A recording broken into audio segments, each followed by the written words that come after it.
भारतीय जनता पार्टीच्या सभांमध्ये दिलीपराव देशमुख तुफान फटकेबाजी करत नगर परिषदेच्या सभा गाजवत आहेत। आपल्या दिलखुलास खुमासदार शैलीत विरोधकांची फटफजिती करत आहेत।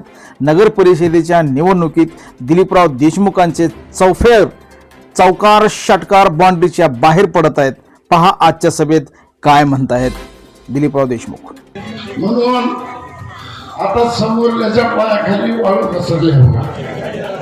मी त्यांच्या नगराध्यक्षाला भेटलो, पांढरे सपट तोंड आले, त्याच्या तोंडावर इतके अवकाळ आले, स्वप्नील होते ना काय जादू केले मला माहित नाही। जबरदस्त जादू आहे एकाच्या तोंडावर, ते नुसते येडे निघाले। येण्याचा बाजार झाला येण्याचा। अरे भारतीय जनता पार्टीची ताकद तुम्ही आम्हाला कमी समजलो। ह्याच्या पुढच्या जिल्हा परिषद आहे, आमच्या पंचायत समिती आहेत, नगरपालिका तर ताब्यात आली असं आज जाहीर करतो मी। आणि जिल्हा परिषदला सुद्धा मैदानात या। आता जिल्हा परिषद पंचायत समिती हे सुद्धा स्वबळावर आम्ही लढणार आहोत।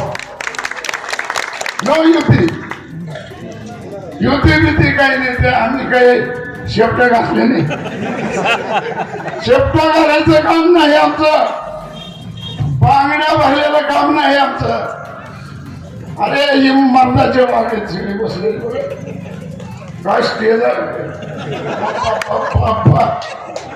असलं स्टेज कोणी सुद्धा पक्षात नाही, एवढे माणसाचे आहेत। रात्री मी विनायकराव पाटील साहेबांची सभा ऐकली, अजिबात विकासावर काहीच बोललं नाही। बाबासाहेब पाटील साहेब असे, बाबासाहेब पाटील तसे, त्याचे तिरुपतीचे पुरावे माझ्याकडे, बाबासाहेब पाटील म्हणते त्याचे पुरावे माझे। अरे गबरू काय चाललंय काय?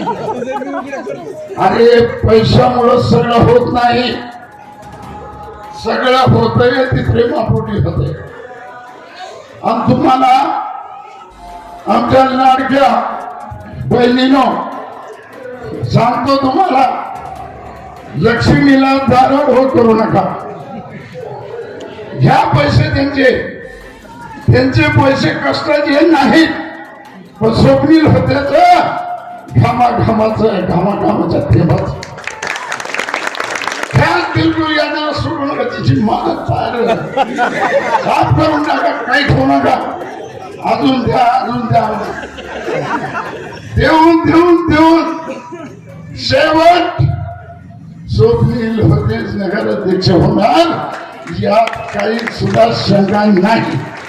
म्हणून या प्रसंगी अधिक न बोलता मी माझे दोन शब्द संपवतो। जय हिंद, हॅलो, जय हिंद, जय महाराष्ट्र। तर हे होते भाजपाचे माजी जिल्हाध्यक्ष दिलीपराव देशमुख, ज्यांना मालक या नावाने संबंध तालुका ओळखतो। त्यांच्या या खुमासदार शैलीचा आपण पुढील सभातही आढावा घेणार आहोतच। आपण पाहत रहा जय हिंद न्यूज मराठीसाठी। मी दयानंद वाघमारे, अहमदपूर।